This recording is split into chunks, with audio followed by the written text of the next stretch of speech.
வணக்கம் மக்களே. இன்றைக்கி பாருங்கள், நம்ம வீட்டில் இருக்கிற வாழைத்தாரை வெட்டி கடைக்கு கொண்டு போய் கொடுக்க போகிறோம். இது பாருங்கள், இது வந்து பாத்ரூம் தண்ணி வெளியே வர இடத்துலேருந்து வச்சுருக்கிறோம். தண்ணி வேஸ்ட்டாக தான் போகுது. அந்த தண்ணியில் நம்ம இந்த வாழைக்கன்று வந்து பக்கத்தால் வீட்டிலேருந்து பிடுங்கிட்டு வந்து வச்சுருந்தோம். இப்போ வச்சதுனால பார்த்திங்கன்னா நம்மளுக்கு வாழை பழம் ஈனி இருக்குது. தண்ணியும் வேஸ்ட் ஆகாது, கழிவு நீராக போகாமல். இப்போ அது வந்து வாழைக்கு போய் நம்மளுக்கு பார்த்திங்கன்னா வாழைத்தார் கிடச்சிருக்குது, பழம் கிடச்சிருக்குது. மொந்த வாழைப்பழங்க. இப்போ அது இன்றைக்கி கொண்டு போய் கடைக்கு கொடுக்கறதுக்கு தான் வெட்ட வைக்கிறோம். அதே பாருங்கள், இது வந்து தண்ணி கிட்டையே இருந்ததுனால இந்த வாழை பழம் பாருங்கள் எவ்வளோ ஊறி இருக்குது. இது பாருங்கள், தள்ளி இருந்ததுனால தண்ணி அதுக்கு சரியாக கிடைக்கல. அதனால் பார்த்திங்கன்னா இந்த வாழைப்பழம் பாருங்கள் எவ்வளோ கம்மியாக சிறுசாக தான் இருக்குது பார்த்தீங்களா. அதனால் நல்லா கவனிப்பு தான். நம்ம எவ்வளோ கவனிக்கிறோமோ அதே மாதிரி தான் நம்ம தொழிலாக இருந்தாலும் சரி, எதுவாக இருந்தாலும் வரும். இப்போ பாருங்கள், இந்த வாழை வெட்ட போகிறோம்.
பக்கத்துல இருக்கு பார்த்தேன்.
வணக்கம் மக்களே. எங்கள் வீட்டில் இருந்த மொந்த வாழைப்பழம் வெட்டியாச்சு. பாருங்கள், இந்த மாதிரி வேஸ்ட்டாக போகிற சாக்கடை தண்ணியிலேயே நாங்கள் எப்படி உற்பத்தி பண்ணிக்கிறோம் பார்த்தீங்களா. நீங்கள் இந்த மாதிரி உங்களுக்கு இடம் இருந்து தண்ணி வேஸ்ட்டாக போயிட்டு இருந்தால் இந்த மாதிரி வாழையை ஒன்று வச்சு விடுங்க. உங்களுக்கு பஜ்ஜி போடுறதுக்கு வாகு, வாழைக்காய் பொரியல் பண்ணலாம். ஓகே, உங்களுக்கு மக்களே, உங்களுக்கு பஜ்ஜி போடுறதுக்கு வேணுமா என்ன சொல்லுங்கள், நம்ம வீட்டில் இருக்குது வந்து காய் வாங்கிக்கலாம். இப்போ என்ன விலைக்கு போகுதுன்னு பாருங்கள்.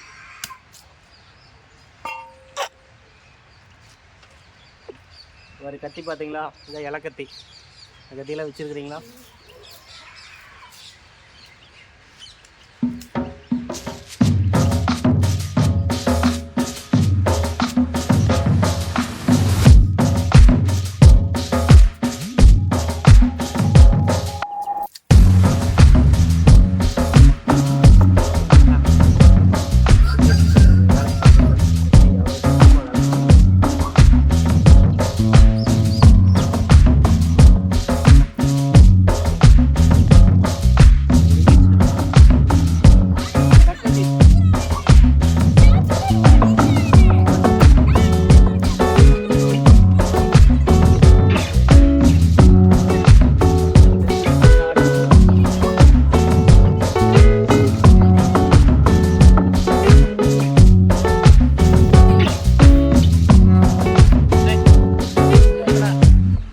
எத்தனை வாழைத்தாரில் எத்தனை பழம் இருக்குன்னு பார்க்கலாம்.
ஐம்பத்தொன்று, 51, 56, 56, 56, 57, 57, 59, 61, 63, 64, 64,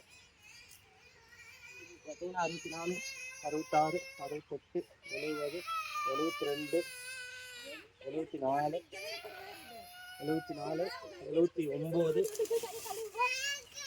74, 79, 79, 80, 82, 84, 86, 88, 90, 93. மொத்தமாக 93 காய் இருந்துச்சுங்க. அப்புறம் நான் கொண்டு வைங்க டீ கடையில், ஒரு 5-6 டீ கடையில் கேட்டுங்க, மளிகை கடையிலையும் கேட்டு ஒரு காய் 5 ரூபாயின் பேரில் கொடுத்தாச்சுங்க. பரவாயில்லைங்க, நம்மளுக்கு தண்ணி வேஸ்ட்டாக போகிறதுக்கு இலையும் ஆச்சுங்க. இதுக்கு பார்த்தீங்கன்னா தாரும் ஆகிடுது. நீங்களே இடம் இருந்து இந்த மாதிரி வளர்த்துங்க. இந்த அடுத்த வீடியோவில் உங்களை சந்திக்கிறேங்க. நன்றி, வணக்கம்.